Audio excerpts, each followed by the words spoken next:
35 साल से पाकिस्तान में गाड़ियां बना रहे हैं, पर एक्सपोर्ट नहीं कर सके। बिल्कुल सही बात की आपने।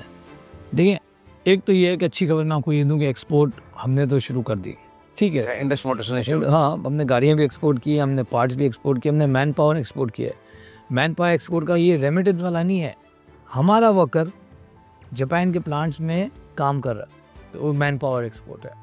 हम अभी और भी कुछ चीज़ों पे काम कर रहे हैं। मैं आपको एक अच्छी खबर सुनाऊं, जो कि ये कि हर क्राइसिस एक अपॉर्चुनिटी। मैंने ये प्राइम मिनिस्टर साहब को भी एक मीटिंग में बताया कि हर क्राइसिस एक अपॉर्चुनिटी। जैसे साहब आपसे गाड़ियां एक्सपोर्ट ना करने पर नाराज भी हुए। जी, मुझसे नाराज हुए। अभी उनको ये बात बताई कि जो क्राइसिस इस मुल्क में था वो एक अपॉर्चुनिटी बन गई है कि बहुत जल्द जो है पाकिस्तान से बुलेट प्रूफ गाड़ियाँ एक्सपोर्ट होना शुरू हो रही है, होंगी, ठीक है। आप बनाएंगे? हम नहीं बनाएंगे, लेकिन हमारे रेफरेंस से काम हो रहा है। हम क्योंकि बुलेट प्रूफ नहीं बनाते, लेकिन हमें पता है हम उन चीज़ों को हेल्प करें वो हो जाए। तो वही जगह ना, हमने क्योंकि हमारी सिक्योरिटी सिचुएशन ऐसी थी कि लोगों ने बुलेट प्रूफ गाड़ियाँ बनाई, तो अब एक स्किल डेवलप हो गई है, क्वालिटी डेवलप हो गई है, अब वो एक्सपोर्ट होना शुरू हो रही है। तो लेकिन इन शॉर्ट टर्म हम ये कर सकते हैं, लेकिन लॉन्ग टर्म में देखें, आप एक्सपोर्ट में वायबल क्यों नहीं है ऑटोमोबाइल में? आपके पास रॉ मटेरियल नहीं है इस मुल्क के अंदर।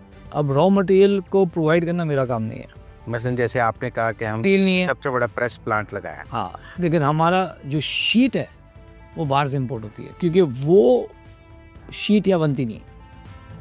लेकिन उसका बहुत बड़ा फ़ायदा है। देखें, उस शीट की जो वैल्यू होगी ना, वो सिर्फ 10% होगी निस्बतन में फुल पार्ट मंगाओ तो 80-90% जो है वो आपको इंपोर्ट सब्स्टिट्यूशन हो रही है। लेकिन उसमें रॉ मटेरियल आपका कॉपर आपके पास, हमारे पास नहीं है, एल्यूमिनियम हमारे पास नहीं है, रेजिन हमारे पास नहीं है। ये 4 बड़े रॉ मटेरियल होते हैं जो इंडस्ट्री के लिए, ग्लास के लिए, तो वो उसका रॉ मटेरियल बाहर से आता है। तो रॉ मटेरियल बाहर से आता है, तो उसका कंपेटिटिव होना ज़रा। अब इंडिया में अपना स्टील बनता है, इंडिया में अपना रेजिन बनता है, कॉपर एल्यूमिनियम का मुझे पता नहीं है, लेकिन थाईलैंड में ये है, जापान में ये, जो कंट्रीज एक्सपोर्ट कर रही है, तो उनको एक हमसे एडवांटेज है, number 1। Number 2, volume. Automobile volume जो है ना, उसमें बहुत ज़रूरी है। आप जो भी अब अगर मैंने कहा वॉल्यूम जो है वो पर कैपिटा इनकम से है, अगर मेरे कंट्रोल में नहीं है, ठीक है। थर्ड चीज़ ये है कि FTAs, अगेन वो मेरे कंट्रोल में नहीं। उसके बावजूद हम एक्सपोर्ट कर रहे हैं, हम करेंगे,